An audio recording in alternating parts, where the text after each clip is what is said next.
Hello guys, and welcome to a new Pokemon Unite video. So today we're going to look at Snorlax and how to play him effectively in team fights, and we're going to give all the information that you need to know in under 4 minutes. So firstly, the build. So I'm going to put the build on screen here, and then we're going to get straight into it. So Heavy Slam you get at level 6, Block you get at level 8, and these are the 3 items that I feel work best on him to allow you to get scores with Score Shield and get some extra HP. You get Body Barrier to help your teammates out and get extra HP.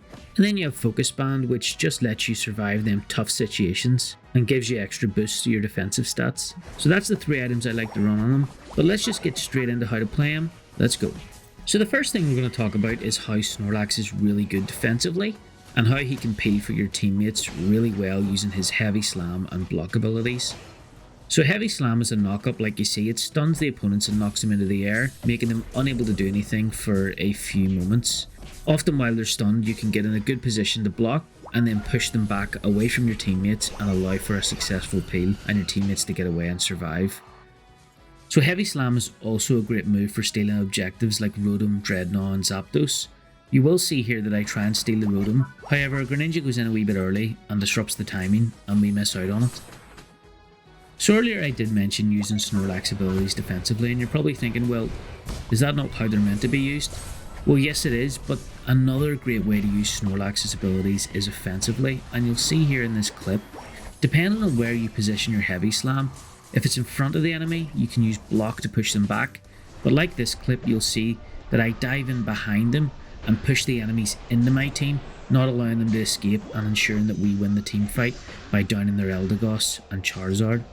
Block can also be used well to disrupt enemy play and just not allow them to do what they're trying to do. You can just make them move where you want them to move rather than where they want to. As well as that, you are a defender and you don't want your squishy Cinderace taking all the damage, so you want to get them to focus on you as much as possible by trying to be as annoying as possible. So whether this is you using your Heavy Slam, your Block, just to push them around and get them to focus on you. And then here you'll see that I use a really well timed Unite move and then dive in behind them and again push them around to allow my teammates to have the best advantage they can moving into Zapdos. So again, Snorlax's abilities are very effective when playing around Zapdos. So a lot of enemies generally try and come through the center path when they're trying to get a steal on Zapdos. You can use your Block ability to push them back down this path and allow your team to get the kill. Alternatively, you'll see here I actually use my Block ability to pull Eldegoss back in, and then we try and use a well-timed Heavy Slam to ensure that we get the kill on Zapdos and that the enemies don't. Now after you've got your scores in, you can opt to do one of 2 things. So you can either go back to your base, as Snorlax is a really good defender on the point using his Heavy Slam to stun. He maybe doesn't do as much damage to try and get rid of score shields and things like that, but he should be more than efficient at getting rid of enemies and stopping them from scoring. However, I choose to help my teammates get their scores in because we are dominating them at this point. I use my Block ability, my Heavy Slam, to just disrupt them and allow the teammates to get their scores off. This can be crucial at the end of a game if you're very close in points. Snorlax is a perfect Pokemon to be able to stun people and allow your teammates the time to get the scores. So yeah guys, that's more or less everything on how to play Snorlax effectively in team fights, using your moves to help offensively and defensively, as well as getting scores in and defending your zones. So hopefully that can help you and your team get more wins and climb up the ranks heading towards that master spot.